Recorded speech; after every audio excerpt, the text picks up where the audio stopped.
बायको फोनवर तासान तास फोनवर बोलायची. नवऱ्याने जे केले ते ऐकूनच हादर आलं. एका तरुणाने पोलीस ठाण्यात पत्नी हरवल्याची तक्रार दाखल केली. पोलीस तिचा शोध घेऊ लागले. दरम्यान एका महिलेचा नग्नावस्थेतील मृतदेह सापडला. हरवलेली महिला आणि मृतदेह यांचे वर्णन मिळते-जुळते असल्याने पोलिसांनी त्या तरुणाला बोलावून घेतले. मृतदेह दाखवला, पण त्याने ही माझी पत्नी नाही असे सांगितले. त्यावर पोलिसांनी तिच्या सहकाऱ्यांना बोलावून मृतदेह दाखवला असता त्यांनी तो ओळखला. मग पतीने मृतदेह ओळखण्यास नकार का दिला या प्रश्नाचे उत्तर शोधत पोलीस मारेकऱ्यापर्यंत पोहोचले आणि एक धक्कादायक घटनाक्रम उघडकीस आला. पंढरपूर शहरात हरी हिरालाल सरवदे हा 34 वर्षाचा तरुण आपली पत्नी ऐश्वर्या वय 28 हिच्यासोबत राहतो. हरी सरवंदे याचा विवाह 12 वर्षापूर्वी ऐश्वर्या हिच्याबरोबर झाला होता. हरी हा फोटोग्राफर असून त्याचे फोटो काढण्याचे दुकान आहे. यातून मिळणाऱ्या उत्पन्नातून तो संसार चालवतो. त्यांना एक मुलगा आणि एक मुलगी अशी 2 अपत्ये आहेत. कुटुंबातील सदस्य वाढल्यानंतर ऐश्वर्याने मुले मोठी झाल्याचे पाहून आपल्या नवऱ्याला नोकरी करण्याची परवानगी मागितली. आपल्या दोघांच्या उत्पन्नातून आपले घर चांगले चालेल असे तिने त्यास पटवून दिल्याने त्यानेही होकार दिला. ऐश्वर्या पंढरपूर येथील खाजगी हॉस्पिटलमध्ये काम करू लागली. सर्व काही सुरळीत चालू होते.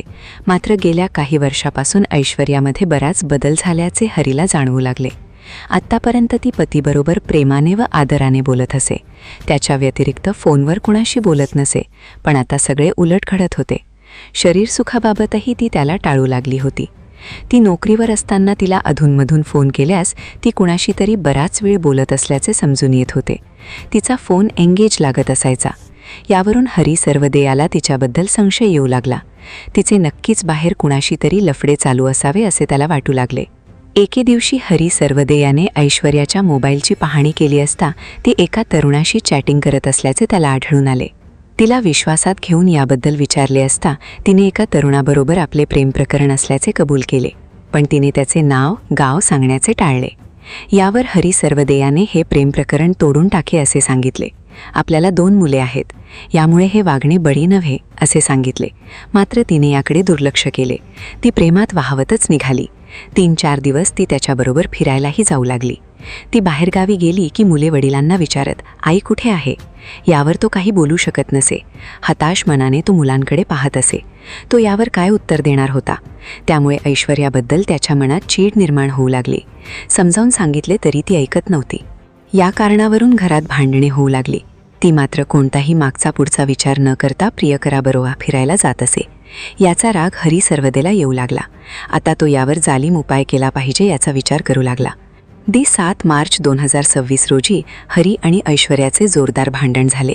त्यावेळी तिने मी प्रियकराचा नाद सोडणार नाही असे स्पष्ट सांगितले. याचा राग हरी सरवदेला आला आणि त्याने तिचा गळा आवळून खून केला.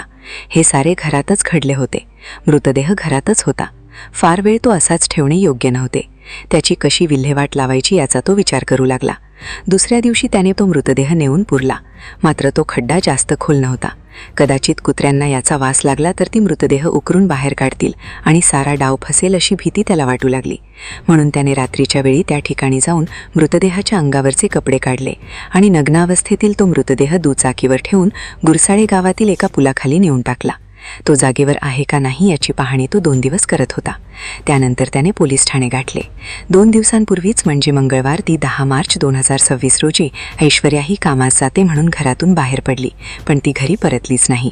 2 दिवस तिची वाट पाहिल्यानंतर हरी सरवदे याने पंढरपूर शहर पोलीस ठाण्यात जाऊन तिच्या मिसिंगची खबर पोलिसांना दिली. सोबत तिचा फोटो, तिचे वर्णन, त्या दिवशी घातलेल्या कपड्यांचे वर्णन, गळ्यातील व कानातील दागिने, पायातील पैंजण तसेच पायात काळा गोफ असे वर्णन त्याने पोलिसांना सांगितले. मिसिंग तक्रार दाखल केल्यानंतर पोलीस आपल्या परीने शोध घेऊ लागले. त्यांनी ऐश्वर्या ज्या हॉस्पिटलमध्ये काम करत होती तेथील तिच्या सहकाऱ्यांचे जबाब घेतले, तरीही काही धागादोरा मिळत नव्हता. दरम्यान ज्या दिवशी ही मिसिंग दाखल झाली त्याच दिवशी पंढरपूर ग्रामीण पोलिसांना एक फोन आला.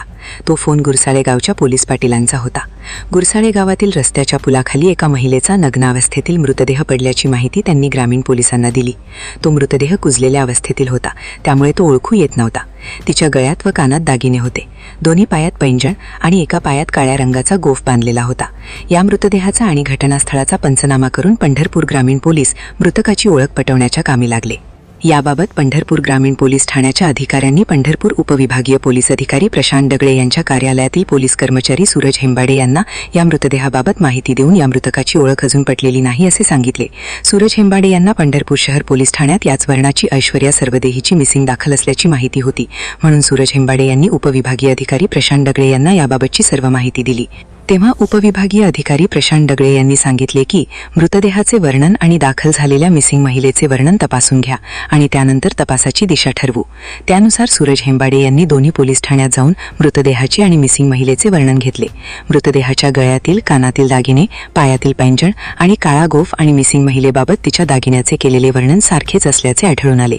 याची माहिती पोलीस कर्मचारी सूरज हेंबाडे यांनी उपविभागीय अधिकारी प्रशांत डगळे यांना दिली.